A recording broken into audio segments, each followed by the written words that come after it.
या उधर जाऊं, बड़ी मुश्किल में हूं, मैं किधर जाऊं। शाह महमूद कुरैशी ने कहा हमारे साथ लोग तब्दीली की वजह से आए हैं। कुरैशी साहब, तब्दीली तो 3 साल पहले आ चुकी है, क्या ये फिर तब्दीली चाहते हैं? फिर कुरैशी साहब ने कहा नहीं अनवर, सिंध में तब्दीली चाहते हैं।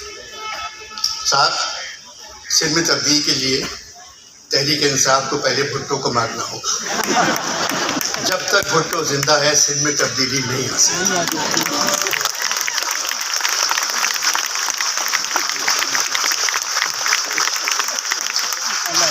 घर में बच्चे मर रहे हैं, मरने से पहले वो अपनी माँ से कहते हैं जिए भुट्टो, फिर मर जाते हैं।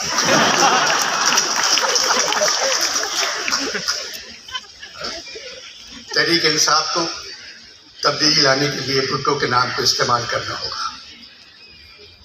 भुट्टो जैसा सिंध को रोशन देखना चाहता था, हम भी सिंध को उतना ही रोशन देखना चाहते हैं।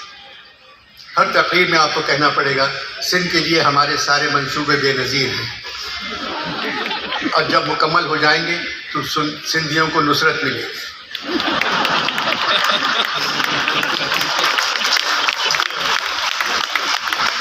हमें उम्मीद है सिंध पर मुर्तज़ा अली का करम होगा। हम वज़ारत सस्सी कलेजों की जगह सस्सी पुन्नू को देंगे। आपकी हर मुराद इंशाअल्लाह अली पूरी करेगा। राग बिलावल हमारा कौमी राग होगा। गवर्नर इस्माइल के नाम के साथ भुट्टो लगाना पड़ेगा, इमरान इस्माइल भुट्टो। आप आराम से ऐसा कर सकते हैं, जब बिलावल अपने नाम के साथ भुट्टो लगा सकता है तो ये हक सिंध में सबको है।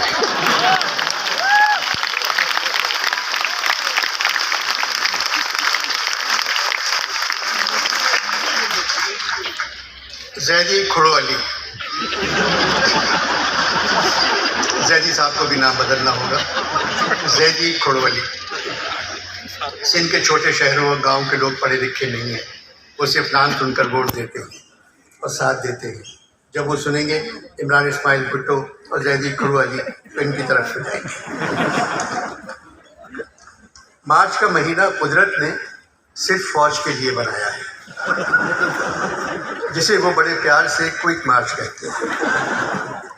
फौजी कभी नहीं चाहेंगे कि उनके अलावा इस महीने में इस्लामाबाद में कोई और मार्च करे।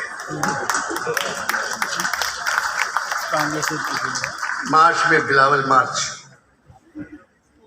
फजल रहमान मार्च, मरियम या शहबाज मार्च, बलोची मार्च, औरत मार्च। मार्च में पिंडी में टेस्ट मैच हो रहा है, एम्पायर की उंगली किसी वक्त भी उड़ सकती है।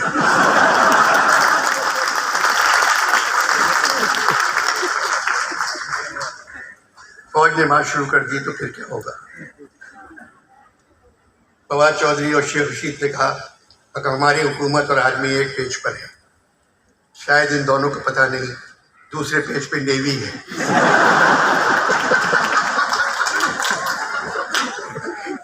ये बातें जो मैं कह रहा हूँ ये कोई खबर नहीं है, वरना झूठी खबर सुनाकर मैं 5 साल के लिए जेल जा सकता।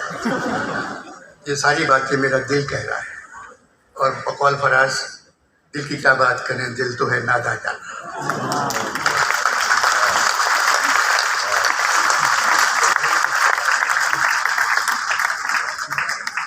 बस सुनाऊंगा।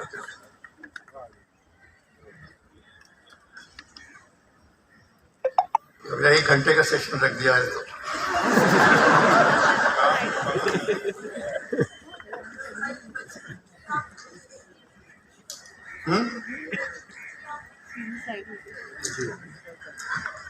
हाँ बेटा,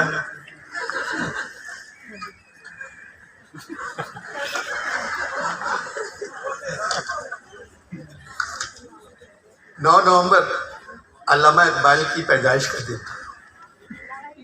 दुबई एक्सपो के पाकिस्तान पवेलियन में मुझे इकबाल पर बात करने के लिए बुला लिया गया।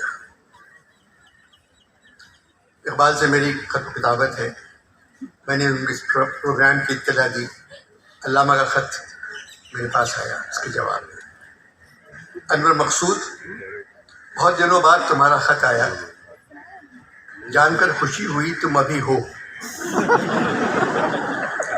दुख हुआ कि तुम इकबाल डे के सिलसिले में दुबई जा रहे हो। कितनी बार कह चुका हूँ इकबाल डे की तकरीब में ना जाया करो। इकबाल दुबई में क्या कहोगे? इकबाल का दुबई से क्या वास्ता? इकबाल को तो ना दिरहम की आरजू थी और ना उसको सोना नसीब हुआ। यहाँ सोने का ताल्लुक नींद से नहीं है। मैं इकबाल की दुबई में कोई जायदाद, जबकि मेरा ताल्लुक भी मुस्लिम लीग से था।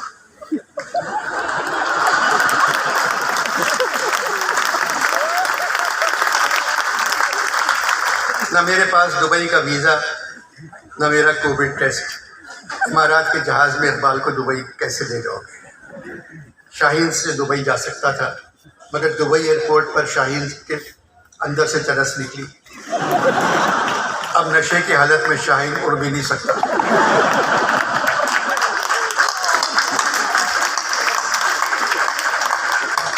मेरी बात मानो, जिस इदारे में तुम काम करते हो ARY, उसके सरबराह हैं हाजी इकबाल। तो 50 साल से दुबई में रहते हैं। तुम मेरे बजाय एक्सपो में हाजी इकबाल डे मना लेना। हाजी इकबाल नफीस इंसान है, सारा दुबई उनको जानता है, और सबसे बड़ी बात, हाजी इकबाल दुबई वालों की समझ में भी आ जाएंगे। अगर वो राज़ी ना हुए तो फिर तुम इकबाल बानो डे मना लेना। वो भी नवंबर में पैदा हुई थी, मुझसे 2 दिन बड़ी थी।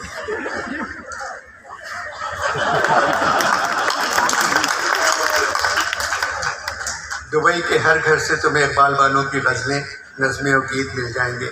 मेरी शायरी किसी घर से नहीं मिलेगी। मुझ पर बात करके तुम पशेमान होंगे और अपनी ज़िंदगी से बहुत मुतमईन लोग परेशान होंगे। एक्सपो नुमाइश फ्यूचर की नुमाइश है, यानी हम देखेंगे। इकबाल बानो यहाँ भी जब मौका मिलता है हम देखेंगे गाने लगती हैं। पिछली इतवार ये फैज़ और फराज के साथ मेरे घर आई। खाने के बाद मैंने फरमाइश की कुछ सुना दो। ताली बजा बजा कर शुरू हो गई, हम देखेंगे। फैज़ ने कहा ये मत गाओ, ये नज़म ज़मीन पर मैंने अपने और तुम्हारे लिए लिखी थी। न तुम देख सकी न मैं देख सका, दोनों मर गए। ये शायरी यहाँ बेकार है। इकबाल बानो ने कहा मैं समझी नहीं। फैज़ ने फराज से कहा तुम समझा दो। फराज ने कहा बानो, यहाँ ना धरती के धड़ धड़ धड़कने की सदा आएगी, ना बिजली के कड़कड़ कड़कने की सदा आएगी। यहाँ कपास भी नहीं उगती, तो रुई के गालों की तरह कोई उड़ भी नहीं सकता। यहाँ न तख्त है न ताज, फिर उछाले कैसे जाएंगे? फराज का इस तरह समझाना फैज़ को पसंद नहीं आया, वो उठ के चले गए। बात हो रही थी इकबाल डे की। अनवर मकसूद मुझसे ऐसी कौन सी गलती सरजद हुई जिसको याद करके तुम इकबाल डे मनाते हो? मेरा कसूर सिर्फ इतना था, मैंने एक तकरीर में कहा था हिंदुस्तान के मुसलमानों को हिंदुस्तान उनका हक नहीं देगा तो फिर मुसलमानों को अपनी रियासत अलग बनाना चाहिए। कायद ने मेरी बात मान ली। पाकिस्तान के करारदाद मंजूर होने से